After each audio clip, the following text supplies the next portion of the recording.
ओम साई राम। साई राम। साईं मंदिर में आपका स्वागत है। साईं बाबा के परम आशीर्वाद से आपके सम्मुख forum.spiritualindia.org लेकर आए हैं हिंदी भाषा में साईं सचरित्र। हम आशा करते हैं कि बाबा की दया दृष्टि हम सभी पर बनी रहे और उनका स्नेह हम सबको प्राप्त होता रहे। ओम साई राम। साई राम। अध्याय 42 महासमाधि को ओर पाठ 1 भविष्य की आगाही, रामचंद्र दादा पाटिल और तात्या कोटे पाटिल की मृत्यु टालना, लक्ष्मीबाई शिंदे को दान, समस्त प्राणियों में बाबा का वास, अंतिम क्षण। बाबा ने किस प्रकार समाधि ली इसका वर्णन इस अध्याय में किया गया है। प्रस्तावना। गत अध्यायों की कथाओं से यह स्पष्ट प्रतीत होता है कि गुरु कृपा की केवल एक किरण ही भवसागर के भय से सदा के लिए मुक्त कर देती है तथा मोक्ष का पथ सुगम करके दुख को सुख में परिवर्तित कर देती है। यदि सद्गुरु के मोह विनाशक पूजनीय चरणों का सदैव स्मरण करते रहोगे तो तुम्हारे समस्त कष्टों और भवसागर के दुखों का अंत होकर जन्म मृत्यु के चक्र से छुटकारा हो जाएगा। इसलिए जो अपने कल्याणार्थ चिंतित हों उन्हें साईं समर्थ के अलौकिक मधुर लीलामृत का पान करना चाहिए। ऐसा करने से उनकी मति शुद्ध हो जाएगी। प्रारंभ में डॉक्टर पंडित का पूजन तथा किस प्रकार उन्होंने बाबा को त्रिपुंड लगाया इसका उल्लेख मूल ग्रंथ में किया गया है। इस प्रसंग का वर्णन 11वें अध्याय में किया जा चुका है, इसलिए यहाँ उसको दोहराना उचित नहीं है। भविष्य की आगाही। पाठ को आपने अभी तक केवल बाबा के जीवन काल की ही कथाएं सुनी हैं। अब आप ध्यान पूर्वक बाबा के निर्वाण काल का वर्णन सुनिए। 28 सितंबर सन 1918 को बाबा को साधारण सा ज्वर आया। यह ज्वर 2-3 दिन तक रहा। इसके उपरांत ही बाबा ने भोजन करना बिल्कुल त्याग दिया। इससे उनका शरीर दिन प्रतिदिन क्षीण एवं दुर्बल होने लगा। 17 दिनों के पश्चात अर्थात 15 अक्टूबर सन 1918 को 2:30 पर उन्होंने अपना शरीर त्याग किया। यह समय प्रोफेसर जी नार के तारीख 5/11/1918 के पत्र के अनुसार है, जो उन्होंने दादा साहेब कापड़े को लिखा था और साईं लीला पत्रिका के पृष्ठ 7-8 प्रथम वर्ष में प्रकाशित हुआ था। इसके 2 वर्ष पूर्व ही बाबा ने अपने निर्वाण के दिन का संकेत कर दिया था, परंतु उस समय कोई भी समझ नहीं सका। घटना इस प्रकार है। विजयदशमी के दिन जब लोग संध्या के समय सीमा लोंगन से लौट रहे थे तो बाबा सहसा ही क्रोधित हो गए। सिर का कपड़ा, कफनी और लंगोटी निकालकर उन्होंने उसके टुकड़े टुकड़े करके जलती हुई धूनी में फेंक दिया। बाबा के द्वारा आहुति प्राप्त कर धूनी द्विगुणित प्रज्वलित होकर चमकने लगी और उससे भी कहीं अधिक बाबा के मुखमंडल की कांति चमक रही थी। वे पूर्ण दिगंबर खड़े थे और उनकी आंखें अंगारे के समान चमक रही थीं। उन्होंने आवेश में आकर उच्च स्वर में कहा कि लोगों यहाँ आओ, मुझे देखकर पूर्ण निश्चय कर लो कि मैं हिंदू हूँ या मुसलमान। सभी भय से कांप रहे थे। किसी को भी उनके समीप जाने का साहस ना हो रहा था। कुछ समय बीतने के पश्चात उनके भक्त भागोजी शिंदे, जो महारोग से पीड़ित थे, साहस कर बाबा के समीप गए और किसी प्रकार उन्होंने उन्हें लंगोट बांधी और उनसे कहा कि बाबा यह क्या बात है देव, आज दशहरा यानी सीमा लोंघन का त्योहार है। तब उन्होंने जमीन पर सटका पटकते हुए कहा कि यह मेरा सीमा लोंघन है। लगभग 11 बजे तक भी उनका क्रोध शांत न हुआ और भक्तों को चावड़ी जुलूस निकलने में संदेह होने लगा। 1 घंटे के पश्चात वे अपनी सहज स्थिति में आ गए और सदा की भांति पोशाक पहनकर चावड़ी जुलूस में सम्मिलित हो गए, जिसका वर्णन पूर्व किया जा चुका है। इस घटना द्वारा बाबा ने इंगित किया कि जीवन रेखा पार करने के लिए दशहरा ही उचित समय है, परंतु उस समय किसी को भी उसका असली अर्थ समझ में न आया। बाबा ने और भी अन्य संकेत किए जो इस प्रकार हैं। रामचंद्र दादा पाटिल की मृत्यु टालना। कुछ समय के पश्चात रामचंद्र पाटिल बहुत बीमार हो गए। उन्हें बहुत कष्ट हो रहा था। सब प्रकार के उपचार किए गए, परंतु कोई लाभ ना हुआ और जीवन से हताश होकर वे मृत्यु के अंतिम क्षणों की प्रतीक्षा करने लगे। तब एक दिन मध्य रात्रि के समय बाबा अनायास ही उनके सिराहने प्रकट हुए। पाटिल उनके चरणों से लिपटकर कहने लगे कि मैंने अपने जीवन की समस्त आशाएं छोड़ दी हैं।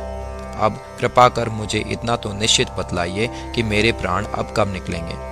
दया सिंधु बाबा ने कहा कि घबराओ नहीं, तुम्हारी हुंडी वापस ले ली गई है और तुम शीघ्र ही स्वस्थ हो जाओगे। मुझे तो केवल तात्या का भय है कि सन 1918 में विजयदशमी के दिन उसका देहांत हो जाएगा, किंतु यह भेद किसी से प्रकट न करना और न ही उसे बतलाना, अन्यथा वह अधिक भयभीत हो जाएगा। रामचंद्र अब पूर्ण स्वस्थ तो हो गए, परंतु वे तात्या के जीवन के लिए निराश हुए। उन्हें ज्ञात था कि बाबा के शब्द कभी असत्य नहीं निकल सकते और 2 वर्ष के पश्चात ही तात्या इस संसार से विदा हो जाएगा। उन्होंने यह भेद बाला सिंपी के अतिरिक्त किसी से भी प्रकट न किया। केवल 2 ही व्यक्ति, रामचंद्र दादा और बाला सिंपी, तात्या के जीवन के लिए चिंताग्रस्त और दुखी थे। रामचंद्र ने शैया त्याग दी और वे चलने फिरने लगे। समय तेजी से व्यतीत होने लगा। शके 1840 का भाद्रपद समाप्त होकर आश्विन मास प्रारंभ होने वाला था कि बाबा के वचन पूर्णतः सत्य निकले। तात्या बीमार पड़ गए और उन्होंने चारपाई पकड़ ली। उनकी स्थिति इतनी गंभीर हो गई कि अब वे बाबा के दर्शन को भी जाने में असमर्थ हो गए। इधर बाबा भी जोर से पीड़ित थे। तात्या का पूर्ण विश्वास बाबा पर था और बाबा का भगवान श्रीहरि पर, जो उनके संरक्षक थे। तात्या की स्थिति अब और अधिक चिंताजनक हो गई। वह हिलडुल भी न सकता था और सदैव बाबा का ही स्मरण किया करता था। इधर बाबा की भी स्थिति उत्तरोत्तर गंभीर होने लगी। बाबा द्वारा बतलाया हुआ विजयदशमी का दिन भी निकट आ गया। तब रामचंद्र दादा और बाला शिंपी बहुत घबरा गए। उनके शरीर कांप रहे थे। पसीने की धाराएं प्रवाहित हो रही थीं कि अब तात्या का अंतिम साथ है। जैसे ही विजयदशमी का दिन आया, तात्या की नाड़ी की गति मंद होने लगी और उसकी मृत्यु सन्निकट दिखलाई देने लगी। उस समय एक विचित्र घटना घटी। तात्या की मृत्यु टल गई और उसके प्राण बच गए, परंतु उसके स्थान पर बाबा स्वयं प्रस्थान कर गए और ऐसा प्रतीत हुआ जैसे कि परस्पर हस्तांतरण हो गया हो। सभी लोग कहने लगे कि बाबा ने तात्या के लिए प्राण त्यागे। ऐसा उन्होंने क्यों किया, ये वे ही जाने, क्योंकि यह बात हमारी बुद्धि के बाहर है। ऐसा भी प्रतीत होता है कि बाबा ने अब अपने अंतिम काल का संकेत तात्या का नाम लेकर ही किया था। दूसरे दिन 16 अक्टूबर को प्रातःकाल बाबा ने दासगणों को पंढरपुर में स्वप्न दिया कि मस्जिद अर्रा करके गिर पड़ी है। शिरडी के प्राय सभी तेली तंबोली मुझे कष्ट देते हैं, इसलिए मैंने अपना स्थान छोड़ दिया है। मैं तुम्हें यह सूचना देने आया हूँ कि शीघ्र वहां जाकर मेरे शरीर पर हर तरह के फूल इकट्ठा कर चढ़ाओ। दासगणों को शिरडी से भी एक पत्र प्राप्त हुआ और वे अपने शिष्यों के साथ लेकर शिरडी आए तथा उन्होंने बाबा की समाधि के समक्ष अखंड कीर्तन और हरि नाम प्रारंभ कर दिया। उन्होंने स्वयं फूलों की माला गूंथी और ईश्वर का नाम लेकर समाधि पर चढ़ाई। बाबा के नाम पर एक वृहद भोजन का भी आयोजन किया गया। लक्ष्मीबाई को दान। विजयदशमी का दिन हिंदुओं के लिए बहुत शुभ है और सीमोल्लंघन के लिए बाबा द्वारा इस दिन का चुना जाना सर्वथा उचित ही है। इसके कुछ दिन पूर्व से ही उन्हें अत्यंत पीड़ा हो रही थी, परंतु आंतरिक रूप से वे पूर्ण सजग थे। अंतिम क्षण के पूर्व वे बिना किसी की सहायता लिए उठकर सीधे बैठ गए और स्वस्थ दिखाई पड़ने लगे। लोगों ने सोचा कि संकट टल गया और अब भय की कोई बात नहीं है तथा अब वे शीघ्र ही निरोग हो जाएंगे, परंतु वे तो जानते थे कि अब मैं शीघ्र ही विदा लेने वाला हूँ और इसलिए उन्होंने लक्ष्मीबाई शिंदे को कुछ दान देने की इच्छा प्रकट की। समस्त प्राणियों में बाबा का वास। लक्ष्मीबाई एक उच्च कुलीन महिला थी। वे मस्जिद में बाबा की दिन रात सेवा किया करती थीं। केवल भगत मालसापति, तात्या और लक्ष्मीबाई के अतिरिक्त रात को मस्जिद की सीढ़ियों पर कोई नहीं चढ़ सकता था। एक बार संध्या समय जब बाबा तात्या के साथ मस्जिद में बैठे हुए थे, तभी लक्ष्मीबाई ने आकर उन्हें नमस्कार किया। तब बाबा कहने लगे कि अरे लक्ष्मी, मैं अत्यंत भूखा हूँ। वे यह कहकर लौट पड़ी कि बाबा थोड़ी देर ठहरो, मैं अभी आपके लिए रोटी लेकर आती हूँ। उन्होंने रोटी और साग लाकर बाबा के सामने रख दिया, जो उन्होंने एक भूखे कुत्ते को दे दिया। तब लक्ष्मीबाई कहने लगी कि बाबा यह क्या किया, मैं तो शीघ्र गई और आपके अपने हाथ से आपके लिए रोटी बना लाई, आपने एक ग्रास भी ग्रहण किए बिना उसे कुत्ते के सामने डाल दिया, तब आपने व्यर्थ ही मुझे क्यों कष्ट दिया। बाबा ने उत्तर दिया कि व्यर्थ दुख ना करो, कुत्ते की भूख शांत करना मुझे तृप्त करने के बराबर ही है। कुत्ते की भी तो आत्मा है। प्राणी भले ही भिन्न आकृति प्रकृति के हों, उनमें कोई बोल सकते हैं और कोई मूक हैं, परंतु भूख सबकी एक सदृश ही है। इसे तुम सत्य जानो कि जो भूखों को भोजन कराता है वह यथार्थ में मुझे ही भोजन कराता है। यह एक अकाट्य सत्य है।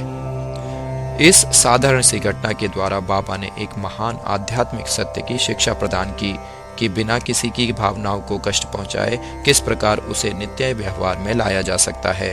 इसके पश्चात लक्ष्मीबाई उन्हें नित्य ही प्रेम और भक्ति पूर्वक दूध, रोटी व अन्य भोजन देने लगी, जिसे वे स्वीकार कर बड़े चाव से खाते थे। वे उसमें से कुछ खाकर शेष लक्ष्मीबाई द्वारा ही राधा कृष्ण माई के पास भेज किया करते थे। इस उच्छिष्ट अन्न को वे प्रसाद स्वरूप समझकर प्रेम पूर्वक पाती थीं। इस रोटी की कथा को असंबद्ध नहीं समझना चाहिए। इससे सिद्ध होता है कि सभी प्राणियों में बाबा का निवास है, जो सर्वव्यापी, जन्म मृत्यु से परे और अमर है। बाबा ने लक्ष्मीबाई की सेवाओं को सदैव स्मरण रखा। बाबा उनको भुला भी कैसे सकते थे। देह त्याग के बिल्कुल पूर्व बाबा ने अपनी जेब में हाथ डाला और पहले उन्होंने लक्ष्मी को 5 रुपए और बाद में 4 रुपए, इस प्रकार कुल 9 रुपए दिए। यह 9 की संख्या इस पुस्तक के अध्याय 12 में वर्णित नव विद्या भक्ति की कोदक है, अथवा यह सीमोल्लंघन के समय दी जाने वाली दक्षिणा भी हो सकती है।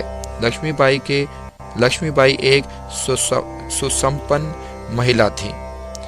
एव उन्हें रुपयों की कोई आवश्यकता नहीं थी। इस कारण संभव है कि बाबा ने उनका ध्यान प्रमुख रूप से श्रीमद् भागवत के स्कंद 11 अध्याय 10 के श्लोक संवत 6 की ओर आकर्षित किया हो, जिसमें उत्कृष्ट कोटि के भक्त के 9 लक्षणों का वर्णन है, जिसमें से पहले 5 और बाद में 4 लक्षणों का क्रमशः प्रथम और द्वितीय चरणों में उल्लेख हुआ है। बाबा ने भी उसी क्रम का पालन किया, पहले 5 और बाद में 4, कुल 9। केवल 9 रुपए ही नहीं, बल्कि 9 के कई गुने रुपए लक्ष्मीबाई के हाथों में आए गए होंगे, किंतु बाबा द्वारा प्रदत्त ये 9 रुपयों का उपहार वह महिला स्वयं सदैव स्मरण रखेगी। अंतिम क्षण। बाबा सदैव सजग और चैतन्य रहते थे और उन्होंने अंतिम समय में भी पूर्ण सावधानी से काम लिया। उन्होंने अंतिम समय सबको वहां से चले जाने का आदेश दिया। चिंतामग्न काका साहेब, बोटी और अन्य महानुभाव जो मस्जिद में बाबा की सेवा में उपस्थित थे, उनको भी बाबा ने वाड़े में जाकर भोजन करके लौट आने को कहा। ऐसी स्थिति में वे बाबा को अकेला छोड़ना तो नहीं चाहते थे, परंतु उनकी आज्ञा का उल्लंघन भी तो नहीं कर सकते थे। इसलिए इच्छा न होते हुए भी उदास और दुखी हृदय से उन्हें बाड़े को जाना पड़ा। उन्हें विदित था कि बाबा की स्थिति अत्यंत चिंताजनक है और इस प्रकार उन्हें अकेले छोड़ना उचित नहीं है। वे भोजन करने के लिए बैठे ही थे, परंतु मन कहीं और बाबा के साथ थे। अभी भोजन समाप्त होने भी न पाया था कि बाबा के नश्वर शरीर त्यागने का समाचार उनके पास पहुंचा और वे अधपेट ही अपनी अपनी थाली छोड़कर मस्जिद की ओर भागे तथा जाकर देखा कि बाबा सदा के लिए ब्याजी आपा कोते की गोद में अंतिम विश्राम कर रहे हैं। ना वे नीचे लुढ़के और ना शैया पर ही लेटे, अपने ही आसन पर शांति पूर्वक बैठे हुए और अपने हाथों से दान देते हुए उन्होंने यह मानव शरीर त्याग दिया। संत स्वयं ही देह धारण करते तथा कोई निश्चित ध्येय लेकर इस संसार में प्रकट होते हैं और जब ध्येय पूर्ण हो जाता है तो वे जिस सरलता और आकस्मिकता के साथ प्रकट होते हैं उसी प्रकार लुप्त भी हो जाया करते हैं। श्री सद्गुरु साईनाथार्पणमस्तु। शुभम भवतु। सप्ताह परायणः षष्ठ विश्राम।